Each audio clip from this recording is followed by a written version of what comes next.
Sir, ഒരു ആരോപണങ്ങളിൽ ഒന്നെങ്കിലും തെളിയിക്കും. ഇതിപ്പോ ആൻഡ്രൂ അഗസ്റ്റിൻ FB-ലിട്ടൊരു പോസ്റ്റാണ്. കൂടാതെ 1 കോടി ചലഞ്ചും ഇപ്പൊ കൊടുത്തിട്ടുണ്ട്. വെല്ലുവിളിയാണ്, മാധ്യമങ്ങൾക്കെതിരെയുള്ള ഒരു വെല്ലുവിളി. ഇപ്പോ പലതരത്തിലുള്ള, നമുക്കറിയാം, ഈ മെസ്സി വിവാദത്തിൽ പലതരത്തിലും മാധ്യമങ്ങൾ അറ്റാക്ക് ചെയ്യുന്നുണ്ട് ഈ ഒരു റിപ്പോർട്ടർ ടിവിനെ. അപ്പോ ഏതെങ്കിലും താൻ കുറെ കാര്യങ്ങൾ, ആശയങ്ങൾ ഉന്നയിച്ചിട്ടുണ്ട്, അതിൽ ഏതെങ്കിലും ഒന്ന് നിങ്ങൾ തെളിയിച്ചു കഴിഞ്ഞാൽ 1 കോടി രൂപ ചലഞ്ചാണ് വെച്ചിട്ടുള്ളത്. എന്താണ് സർ ഈ വെല്ലുവിളി? മറ്റു മാധ്യമങ്ങൾ ഏറ്റെടുക്കൂ? എന്തായിരിക്കും ഇനി? ഒന്നും ഏറ്റെടുക്കാൻ പോകണ്ട. കാരണം വളരെ ലളിതമാണ്. ഇതിന്റെ ലാസ്റ്റ് പാർട്ട് ഞാൻ ആദ്യം വായിക്കാം. കാരണം പ്രിയപ്പെട്ട ഏഷ്യാനെറ്റ്, മനോരമ, 24 ന്യൂസ്, മാതൃഭൂമി, മീഡിയ 1 തുടങ്ങിയ മാധ്യമ സുഹൃത്തുക്കളെ, നിങ്ങൾ പ്രചരിപ്പിക്കുന്ന ഈ വാർത്തകളിൽ ഏതെങ്കിലും ഒരു വാദം തെളിയിക്കാൻ കഴിഞ്ഞാൽ 1 കോടി രൂപ പാരിതോഷികം തരാൻ ഞാൻ തയ്യാറാണെന്നാണ് പറഞ്ഞേക്കണം. പിന്നെ അടുത്ത ഒരു വെല്ലുവിളി കൂടി ഉണ്ട്, അതും കൂടി കേൾക്കണം. അതും ഒരു ഏറ്റെടുക്കുവാന്നാണ് അത് ഏറ്റെടുക്കുവാന്നുള്ളതാണ് എന്റെ ഏറ്റവും ആദ്യ ചോദ്യം. വരുന്ന 48 മണിക്കൂറിൽ തുറന്ന സംവാദത്തിന് തയ്യാറാണ്. പൂർണ്ണമായും എഡിറ്റുകളില്ലാതെ അത് ലൈവ് ചെയ്യാൻ നിങ്ങൾക്ക് ധൈര്യമുണ്ടോ? ലൈവായി പ്രസിദ്ധീകരിക്കാൻ റിപ്പോർട്ടർ TV തയ്യാർ. വെല്ലുവിളി ഏറ്റെടുക്കുമെന്നാണ്. എന്ന് പറഞ്ഞാൽ നിങ്ങളുടെ ചാനലിൽ വന്ന് ഞാൻ ഇരിക്കാം, നിങ്ങൾ ലൈവ് ചെയ്യുവാന്നാണ് ചോദിച്ചേക്കണം. ഇല്ലെങ്കിൽ അവരുടെ ആരെങ്കിലും ചാനലിൽ വന്നാൽ ലൈവ് ചെയ്യാൻ റിപ്പോർട്ടർ ചാനൽ തയ്യാറാണെന്നാണ് പറഞ്ഞേക്കണം. ഇനി അത് കഴിയില്ലെങ്കിൽ മാധ്യമ വിചാരണ ചെയ്ത് ആളെ ശിക്ഷിക്കാൻ ഇത് വെള്ളരിക്കപ്പെട്ടമല്ല. നിങ്ങൾ പറഞ്ഞത് സത്യമെങ്കിൽ ഈ വെല്ലുവിളി ഏറ്റെടുക്കണം. ഇത് ജനാധിപത്യ ഇന്ത്യയാണ്. എല്ലാവർക്കും സ്വാതന്ത്ര്യ ദിനാശംസകൾ. ഇതാണ് എൻ്റെ ഓസ്റ്റിട്ടാണ്. ഇനി മറ്റേ നാടിന് നാഴികക്കല്ലായി മാറുമായിരുന്നു, അതൊക്കെ ഒന്നും വേണ്ട.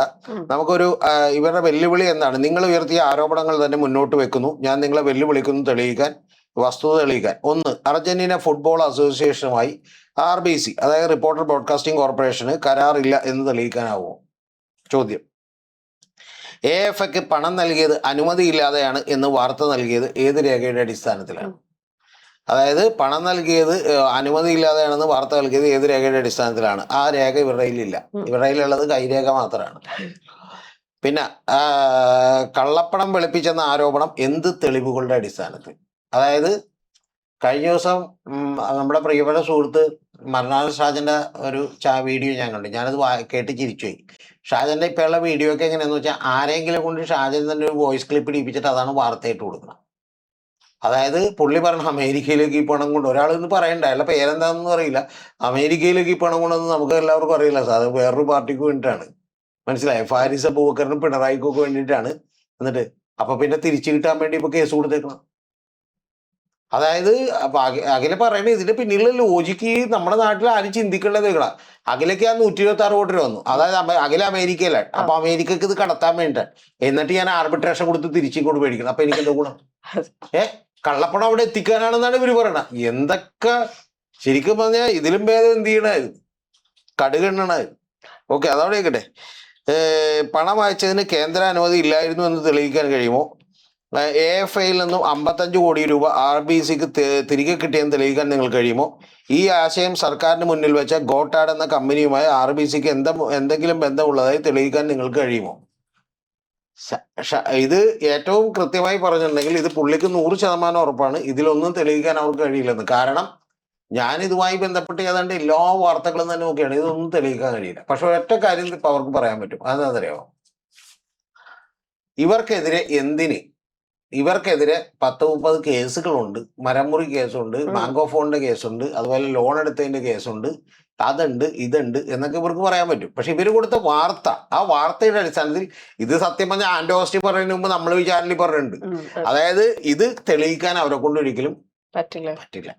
പിന്നെ അടുത്തത് ഇപ്പൊ അതായത് തിരിച്ചടിച്ച പണിക്കർ എന്ന് പറഞ്ഞാണ് മർനാഥ് ഷാജൻ വാർത്ത കൊടുത്തത്. അതായത് നമ്മുടെ ശ്രീജിത്ത് പണിക്കർ തിരിച്ചടിച്ചേക്കണ വാചകം എന്താണെന്ന് വെച്ചിട്ടുണ്ടെങ്കിൽ, ഇതിന് ഒരു ടെൻഡർ ക്ഷണിച്ചിരുന്നു എന്ന് തെളിയിച്ചാൽ, ശ്രദ്ധിക്കണോട്ടാ, ടെൻഡർ ക്ഷണിച്ചിരുന്നു എന്ന് തെളിയിച്ചാൽ ഞാൻ എന്ത് ചെയ്യാം, 2 കോടി രൂപ അങ്ങോട്ട് തരാം എന്നാണ് പുള്ളി പറഞ്ഞേക്കണം. അതായത് മറ്റേ താങ്കൾക്ക് ഈ കരാർ എങ്ങനെയാണ് കിട്ടിയത്, ആ ടെൻഡറിന്റെ വിവരങ്ങൾ പുറത്തു വിട്ടാൽ ഞാൻ 2 കോടി രൂപ അങ്ങോട്ട് തരും. ടെൻഡർ ഉണ്ടെന്ന് ആരും പറഞ്ഞിട്ടില്ല. ടെൻഡർ ക്ഷണിക്കാനായിട്ട് ഇത് മറ്റേ പാലം പണിയോ അല്ലെങ്കിൽ റോഡ് പണിയോ ഒന്നുമല്ല. ഞാൻ മുഖ്യമന്ത്രിയാണെങ്കിൽ ഞാൻ ടെൻഡർ ഒന്നും ക്ഷണിക്കൂല. കാരണം എന്താ വെച്ചിട്ടുണ്ടെങ്കിൽ ഇപ്പൊ സത്യം പറഞ്ഞാൽ ഗോട്ടാഡ് LLC എന്ന് പറഞ്ഞപ്പോൾ LLP എന്ന് പറയുന്ന ഒരു കമ്പനി, അവര് വന്നിട്ട് നമ്മളോട് ഐഡിയ പറഞ്ഞാൽ ഞാൻ അവർക്ക് തന്നെ കൊടുക്കും. കാരണം ഒരു ഇന്നോവേറ്റീവ് ഐഡിയ ഉള്ളൂ. അതെ. അപ്പൊ ഗവൺമെന്റിന് വേറെ കാശികളൊന്നുമില്ല. സ്വാഭാവികമായിട്ട് ആ ഐഡിയയുടെ ബ്രില്യൻസ് നമ്മൾ സമ്മതിക്കണം. അതിന് ഉടനെ തന്നെ നമ്മൾ പത്രത്തിലൂടെ എന്താണ് ഇതാ മെസ്സിയെ കൊണ്ടുവരാനായിട്ട് ടെൻഡർ ക്ഷണിക്കുന്നു എന്ന് പറഞ്ഞ് 500 പേരുടെ ഇന്ന് ടെൻഡർ ക്ഷണിച്ചാൽ ഏറ്റവും വില കുറഞ്ഞവന് കൊടുക്കാനൊന്നും എന്ത് ചെയ്യില്ല, പറ്റില്ല. അങ്ങനെ തന്നെ എല്ലാം കൊടുക്കണമെന്ന് നിർബന്ധമില്ല. ഞാൻ പറഞ്ഞാൽ അത് ശരിയായിരിക്കും. ചിലപ്പോൾ നിയമപരമായി അങ്ങനെ ചെയ്യേണ്ട ആവശ്യം ഉണ്ടാവും. പക്ഷെ അങ്ങനെ ഉണ്ടെങ്കിൽ നിങ്ങൾ നിയമപരമായി അങ്ങനെ ചെയ്യേണ്ട ആവശ്യം ഉണ്ടായിരുന്നു, അത് ചെയ്തില്ലെന്ന് പറഞ്ഞ് വാർത്ത കൊടുക്കും. വാർത്ത സ്പെസിഫിക് ആയിക്കണമല്ലോ. നിങ്ങൾ എന്ത് ചെയ്യും, വാർത്ത കൊടുക്കും. ഇപ്പൊ മുട്ടിൽ മരം മുറി വാർത്ത കൊടുത്തിട്ട് നമ്മൾ ആരും ചോദ്യം ചെയ്തിട്ടില്ല. ഇതിന്റെ അടിസ്ഥാന ഉത്തരവുള്ളു അടൂർ പ്രകാശും അതുപോലെ തന്നെ കുറെ രാഹുൽ മാങ്കൂട്ടത്തിലൊക്കെ ഈ ചാനലിനോട് ഒരു ചെറിയ ചൊറിച്ചിലുണ്ട്. അത് മാത്രമല്ല, അടൂർ പ്രകാശ് നേരത്തെ പറഞ്ഞു ഞങ്ങൾ അധികാരത്തിൽ വരുമ്പോൾ ഇവരെ എന്ത് ചെയ്യും, പൂട്ടിക്കോ എന്നുള്ളത് പുള്ളി നേരത്തെ പറഞ്ഞിട്ടുണ്ട്. ഇന്നലെ ഞാൻ ആ ചോദ്യം മീഡിയ വണ്ണിന്റെ ചർച്ചയിൽ ചോദിച്ചിട്ട് മറ്റേ കോൺഗ്രസിന്റെ പ്രതിനിധി ഒന്നും മിണ്ടിയില്ല. മനസ്സിലായി, ഇതിനെക്കുറിച്ച് പുള്ളി മിണ്ടിയില്ല. അപ്പൊ അതുകൊണ്ട് ഇപ്പൊ എന്ത് ചെയ്യുന്നു ഇവര്, ഇപ്പൊ ഇവിടെ നിന്ന് മനോരമയുടെ ക്രെഡിബിലിറ്റി വലിയ തോതിൽ കുറഞ്ഞു. കാരണം എന്ന് വെച്ചാൽ ഇവര് മനോരമയുടെ വാർത്ത അസംബന്ധമാണെന്നൊക്കെ നിരവധി തവണ ആൻഡോ അഗസ്റ്റിൻ ഇരുന്ന് പറഞ്ഞിട്ടുണ്ട്. അപ്പൊ അതുപോലെ അരുൺകുമാറൊക്കെ ഇരുന്ന് പറഞ്ഞിട്ടുണ്ട്. അരുൺകുമാറിന്റെ ചോദ്യങ്ങൾക്ക് മനോരമക്ക് തന്നെ മറുപടി ഇല്ല. 126 കോടി രൂപ ബും ബും ബും എന്നൊക്കെ പറഞ്ഞ് പാട്ട് പാടാന്നല്ലാതെ ആരുടെ 126 കോടി രൂപ, ആൻഡോ അഗസ്റ്റിന് 126 കോടി രൂപ. പിന്നെ ഇതിലുള്ള സൗകര്യം എന്താണെന്ന് അറിയാമോ? അതാണ് ഏറ്റവും വലിയ തമാശ. അതെന്താ വെച്ചാൽ ഇന്നിപ്പോ ഷാജൻ ചോദിക്കുന്ന ഒരു വാചകം എന്താന്ന് വെച്ചിട്ടുണ്ടെങ്കിൽ, അങ്ങനെ കരാറുണ്ടെങ്കിൽ നിങ്ങളിങ്ങനെ പുറത്തു വിടുന്ന കരാർ പുറത്തു വിടാൻ പറ്റില്ല. അതാണ് ഇതിന്റെ ഏറ്റവും വലിയ പ്രശ്നം. എന്താ കാര്യം? നോൺ ഡിസ്ക്ലോഷർ എഗ്രിമെന്റ് ഉണ്ട്. അതായത് നമ്മൾ തമ്മിലുള്ള ഒരു കരാറ്, ഇപ്പൊ നാളെ പ്രൈവറ്റ് പാർട്ടികളായിട്ട് വെക്കുന്ന കരാറിലോ അവരിലോ ഒരു നോൺ ഡിസ്ക്ലോഷർ എഗ്രിമെന്റ്, അതായത് നിങ്ങൾ ഇതൊരു കാരണവശാലും പുറത്ത് വിടരുത് എന്ന് പറഞ്ഞൊരു ക്ലോസ് ഉണ്ടെങ്കിൽ പുറത്തു വിടാൻ പറ്റില്ല. മനസ്സിലായി? ഗവൺമെന്റ് ചോദിച്ചു കൊടുക്കാൻ പറ്റും. പിന്നെ ഗവൺമെന്റ് പോലും പുള്ളി കൊടുത്തിട്ടില്ലെന്ന് എനിക്ക് തോന്നുന്നു. അത് കൊടുക്കാത്തതിന്റെ കാര്യം ഗവൺമെന്റ് എപ്പോഴെങ്കിലും ലീക്ക് ചെയ്ത് സാധനം കൊടുക്കാമല്ലോ. മനസ്സിലായി? ഇപ്പൊ മറ്റേ പ്രശാന്തിന്റെ റിപ്പോർട്ട് കിട്ടിയത് അപ്പൊ തന്നെ അത് ലീക്ക് ചെയ്ത് കൊടുത്തു. ഞാൻ പറയണത് അങ്ങനെ പുള്ളി ലീക്ക് ചെയ്ത് ഇപ്പൊ കൊടുത്താലോ, അല്ലെങ്കിൽ നോൺ ഡിസ്ക്ലോഷർ എഗ്രിമെന്റ് ഉള്ളത് കൊണ്ട് ഞാനിപ്പോ പുള്ളിയോട് നേരിട്ട് സംസാരിച്ചു. നോൺ ഡിസ്ക്ലോഷർ എഗ്രിമെന്റ് ഉള്ളതുകൊണ്ട് അത് പുറത്തു വിടാൻ പറ്റില്ല, തരാൻ ഇങ്ങനെ പറ്റാത്ത അതുകൊണ്ടാണ് അത് എൻ്റെ അടുത്ത് പുള്ളി പറഞ്ഞു. അതിലൊരു ഫാക്ട് ഉണ്ട്. കാരണം വെച്ചാൽ നോൺ ഡിസ്ക്ലോഷർ എഗ്രിമെന്റ് നാളെ ആരെങ്കിലും ഒക്കെ പുറത്തു വിട്ട് കഴിഞ്ഞാൽ മറ്റേ 126 കോടി രൂപ തിരിച്ചു കിട്ടണതിനെ അത് ബാധിക്കും. മനസ്സിലായോ? നിങ്ങളൊരു എഗ്രിമെന്റ് വയലേറ്റ് ചെയ്തു എന്ന് പറഞ്ഞാൽ എന്ത് ചെയ്യും? ആകാശം ഇവര് കൊടുക്കുക. ഞാൻ ഇവരോടൊക്കെ പറയണ എനിക്കൊരു ചലഞ്ച് ഉണ്ട്. അത് ഇതിന്റെ തമ്മിലായിട്ട് കൊടുത്തു. ഒരു 200 കോടി രൂപ എന്ത് ചെയ്യും? ശ്രീജിത്ത് പണിക്കരോ ഷാജൻ സ്കറിയോ ഒക്കെ കൊടുക്കാന്ന് പറ. 200 കോടി രൂപ കൊടുക്കാന്ന് പറ, അല്ലെങ്കിൽ 250 കോടി രൂപ കൊടുക്കാന്ന് പറ. അപ്പൊ പിന്നെ എന്ത് ചെയ്യാം? ആൻഡോ അഗസ്റ്റിന് 126 കോടി രൂപ പോട്ടെ എന്ന് വെച്ചിട്ടാണെങ്കിലും എന്ത് ചെയ്യാം? 250, 100, 300, 150, 200 കോടി രൂപ കൊടുക്കുക. 200, 250 കോടി രൂപ കൊടുക്കാന്ന് പറഞ്ഞാൽ പിന്നൊരു ഗുണമുണ്ടല്ലോ. പിന്നൊരു ഗുണമുണ്ട്. എന്താണ്? ഇനി 126 കോടി രൂപ പോട്ടെ എന്ന് വിചാരിച്ചാണെങ്കിൽ പോലും ഇത് പുറത്തുവിടാണെങ്കിൽ ഇത് പുറത്തുവിടാം. ഇനി ഇതൊന്നും വേണ്ട. ഞാൻ പറഞ്ഞ അടുത്തൊരു കാര്യം, നിങ്ങൾ മറ്റേ ലൈവിന്റെ ആ ചലഞ്ച് ഏറ്റെടുക്കുക. അതിന് കുഴപ്പമില്ലല്ലോ, അതൊരു മാന്യത കൂടിയല്ലേ. ഇപ്പൊ ഞാൻ പറയണത്, ഇപ്പൊ താങ്കൾ മാധ്യമപ്രവർത്തനം പഠിച്ച, മാധ്യമപ്രവർത്തനത്തിന്റെ ബേസിക് കാര്യം എന്താ? നമ്മൾ കുറ്റവാളിയാണെങ്കിൽ പോലും അവരുടെ സൈഡും കൊടുക്കണം. ഞാൻ പറഞ്ഞ അവരുടെ ഒരു പോർഷൻ കൊടുക്കണം. നമ്മളിപ്പോ നാളെ ഒരു വാർത്ത ചെയ്യുമ്പോൾ സ്വാഭാവികമായിട്ട് നമ്മൾ ഒരു സൈഡ് മാത്രം കേട്ടിട്ട് വാർത്ത എഴുതുന്നതല്ലല്ലോ, അത് പരദൂഷണമാണ്. നമ്മൾ അപ്പുറത്തെ സൈഡ് കൂടി കേട്ടിട്ട് എന്ത് ചെയ്യണം? വാർത്ത എഴുതണം. അപ്പൊ പുള്ളി പറയുന്നത് പുള്ളി നേരിട്ട് വന്നിരിക്കാം എന്നാണ്. ഒരു കാര്യം ചെയ്യുന്നത്, ഇന്ന് മനോരമ ചാനലോ അല്ലെങ്കിൽ മാതൃഭൂമിയോ ഞാൻ പറഞ്ഞ മീഡിയ വണ്ണോ ഏതെങ്കിലും ചാനലിൽ ഫ്ലാഷ് ന്യൂസ് അങ്ങ് അടിക്കും. പുള്ളിനെ വിളിച്ചിട്ട് എപ്പോഴാ സമയം എന്ന് ചോദിക്കും. അപ്പൊ ഇന്ന് 11 മണിക്ക് ആൻഡോ അഗസ്റ്റിനും ഞങ്ങളുടെ 4 എഡിറ്റേഴ്സുമായിട്ട് എന്ത് സാർ പറഞ്ഞു വരുന്നത്, അപ്പൊ ഈ ഒരൊറ്റ ചോദ്യങ്ങൾക്കും മാധ്യമങ്ങൾക്ക് ഉത്തരം ഉണ്ടാവില്ല. ഒരു ഉത്തരം ഉണ്ടാവില്ല. അല്ലാതെ വെറുതെ 1 രൂപ പോയി പുള്ളി ശരിക്കും പറഞ്ഞാൽ 1 കോടി പോയിട്ട് പുള്ളി 1 രൂപ കളയൂല. അതുകൊണ്ട് ഇല്ലെന്ന് ഉറപ്പുള്ളത് കൊണ്ടാണ് പുള്ളി എന്ത് ചെയ്തേക്കണം. അപ്പൊ മാധ്യമങ്ങൾ എന്തായാലും ഏറ്റെടുക്കില്ല. ഞാൻ പറഞ്ഞ ഇതൊന്നും ഇനി കോടികളുടെ ചലഞ്ചൊക്കെ വിടും. ഇതൊന്നും നടപടിയാണെങ്കിൽ കാര്യമില്ലെന്ന് നമുക്ക് വാർത്ത വായിക്കുമ്പോൾ തന്നെ അറിയാമല്ല. മറ്റേ അങ്ങനെയുണ്ട്, ദുരൂഹത. പിന്നെ അടുത്തൊരു കാര്യം, ഇനി ദുരൂഹതയുടെ വേറൊരു കാര്യം എന്താണ്? 126 കോടി രൂപ എവിടെ നിന്ന് വന്നതിന്റെ സ്രോതസ് അന്വേഷിക്കണം. അപ്പൊ അതിന് തൊട്ട് മുമ്പ് ഹോൾഡെയിൻ മേടിച്ചിട്ടുണ്ട്. 300 കോടി രൂപയ്ക്ക് റിപ്പോർട്ടർ ചാനൽ തുടങ്ങിയിട്ടുണ്ട്. ഇപ്പൊ എനിക്ക് തോന്നുന്നു അരുൺകുമാറിന് തന്നെ 2 കോടി രൂപ ശമ്പളം കൊടുത്തിട്ടുണ്ടാവും.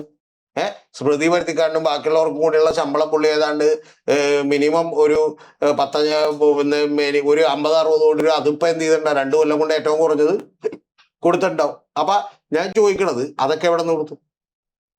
പിന്നെ ഇതൊക്കെ ഇവിടെ എല്ലാ കൊല്ലവും ഇൻകം ടാക്സിന്റെ ഇത് സബ്മിറ്റ് ചെയ്യുന്നതല്ലേ, രേഖകൾ എന്ത് ചെയ്യുന്നതല്ലേ. സബ്മിറ്റ് ചെയ്യുന്നില്ല. അപ്പൊ ഇനി അടുത്തൊരു വാചകം പറയാം, അതെന്താന്ന് കേട്ടോ. അതൊന്നും പിന്നെ ഇപ്പൊ എനിക്ക് വിശദീകരിക്കാൻ സമയമില്ല. ഞാനും ചലഞ്ച് ചെയ്യുന്നു, വേറെ ആരെങ്കിലും എന്നെ വിളിക്കും, ഞാനിത് വിശദീകരിക്കാം. അതെന്താന്ന് വെച്ചിട്ടുണ്ടെങ്കിൽ റിപ്പോർട്ടർ ബ്രോഡ്കാസ്റ്റിംഗ് കോർപ്പറേഷൻ നഷ്ടത്തിലാണ്. അപ്പൊ ഈ പണം എവിടെ നിന്ന് വരുന്നു എന്നാണ് അടുത്ത ചോദ്യം ചോദിക്കുന്നത്. റിപ്പോർട്ട് നമ്മുടെ ഒരു ബിസിനസിന്റെ രീതികൾ അനുസരിച്ച് നഷ്ടമുണ്ടെന്ന് പറഞ്ഞാൽ അവിടെ പണം ഉണ്ടാവും. ഇപ്പൊ ബൈജൂസ് ആപ്പ് നഷ്ടത്തിലായിരുന്നു, പക്ഷെ പണം ബൈജൂസ് ആപ്പിന്റെ ആവശ്യത്തിൽ കൂടുതൽ ഉണ്ടായി. കാരണം എന്താ, ഇൻവെസ്റ്റ് ചെയ്ത ആളുകളുടെ പണം ഉണ്ടായിരുന്നു. ഇനി വേറൊരു തമാശ കൂടി പറയാം, അതിപ്പോ കേൾക്കുമ്പോൾ ആളുകൾക്ക് ഒരു ഡൗട്ടൊക്കെ തോന്നും, ഞാനിപ്പോ വിശദീകരിക്കുന്നില്ല. ലോകത്തിലെ ഏറ്റവും വലിയ പണക്കാരനാരാന്ന് പറഞ്ഞു ഒരൊറ്റ ആളേ ഉണ്ട്. അതായത് ബാക്കിയുള്ള പണക്കാരേക്കാൾ ഒരുപാട് ഉയരത്തിൽ നിൽക്കുന്ന എലോൺ മസ്ക്. $1 ട്രില്യൺ. അതായത് ലോകത്ത് ആദ്യമായിട്ടാണ് ഒരാൾ $1 ട്രില്യൺ അസറ്റിലേക്ക് എത്തണം.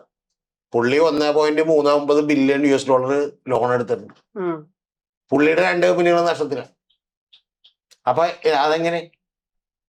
അപ്പൊ അതെങ്ങനെയാണെന്നുള്ളത് ബിസിനസിനെ കുറിച്ച് കുറച്ചുകൂടി വിശദമായി പഠിക്കാനുണ്ട്.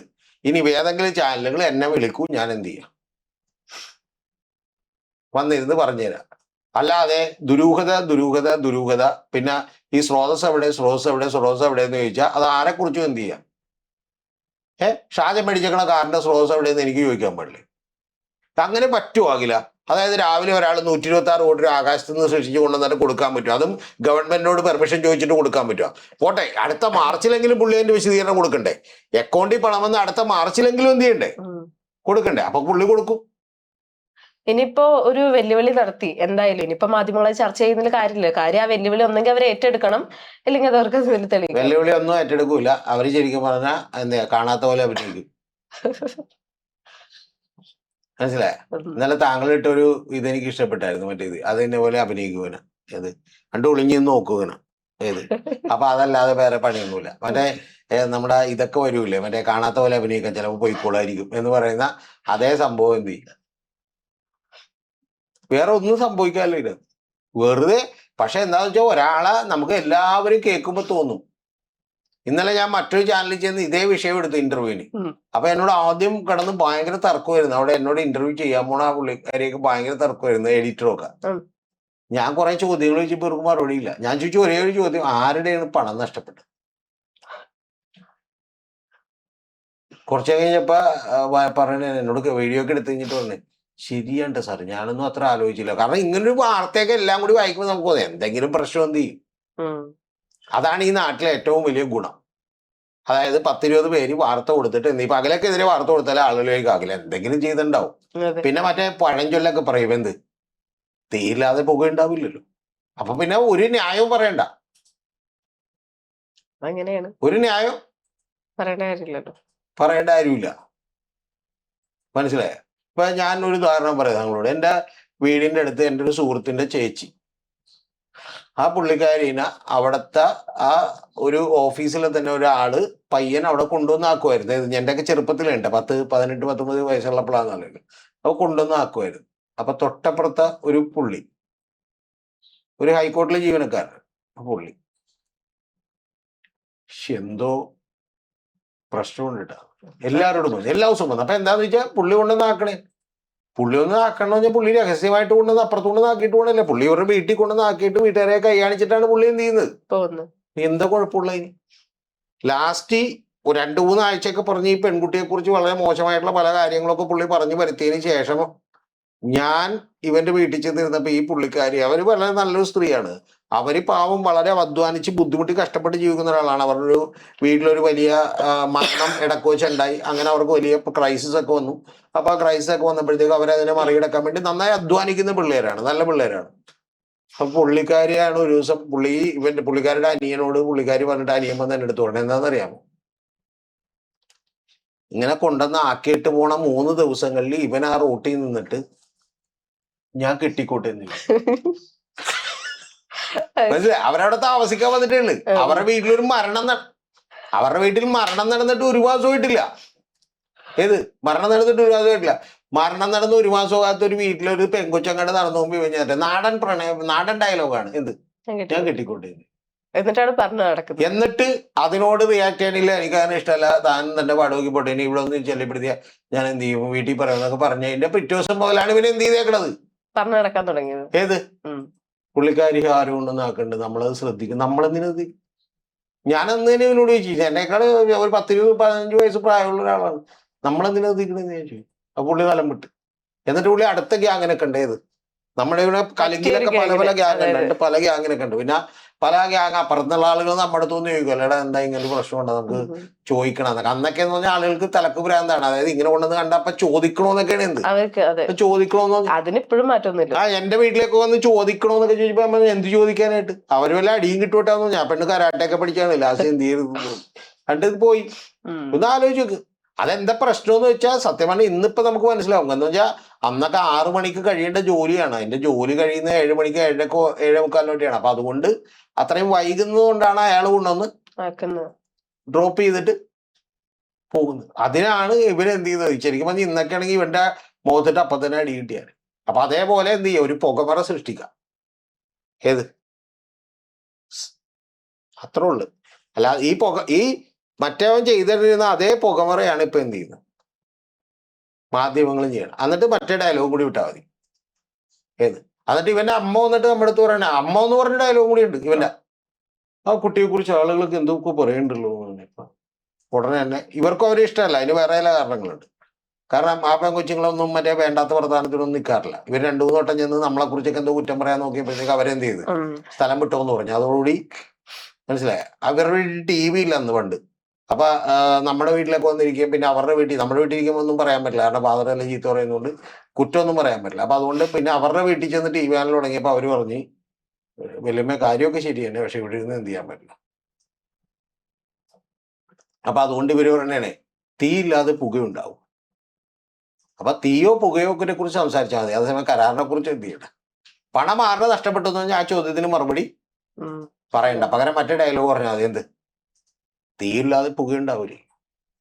ഇപ്പൊ അത് പണ്ടത്തെ പഴഞ്ചൊല്ല. ഇപ്പൊ തീയൊന്നും വേണ്ട, പുക മാത്രം ഉണ്ടാവും. ആ പുകയാണ് ഇപ്പൊ നടന്നുകൊണ്ടിരിക്കണം. അല്ലാതെ 1 കോടി രൂപ, ഞാൻ പറഞ്ഞ 1 കോടി രൂപയുടെ ചലഞ്ച് ഒന്നും ഏറ്റെടുക്കണ്ട. അതൊക്കെ വെറുതെ കയ്യിൽ കാശു, അതൊക്കെ പോട്ടെ. പിന്നെ അനോസ്റ്റ് ചെയ്ത് ഏറ്റവും വലിയ മാന്യത ഉണ്ട്, പുള്ളി തിരിച്ചും കൂടുതൽ കാശും പറഞ്ഞിട്ടില്ല. അപ്പൊ വെറുതെ വേണമെങ്കിൽ ഒന്ന് ട്രൈ ആവുന്നുള്ളൂ, പക്ഷെ അത് നാണക്കേടാവുന്ന ഇവർക്കറിയാം. പക്ഷെ അടുത്തൊരു കാര്യമുണ്ട്. ആ കാര്യം എന്താണെന്ന് വെച്ചാൽ ഇതെന്ത് ചെയ്യും, മറ്റേ സംവാദത്തിന് വിളിക്കൂ, അതിന് ചെലവില്ലല്ലോ.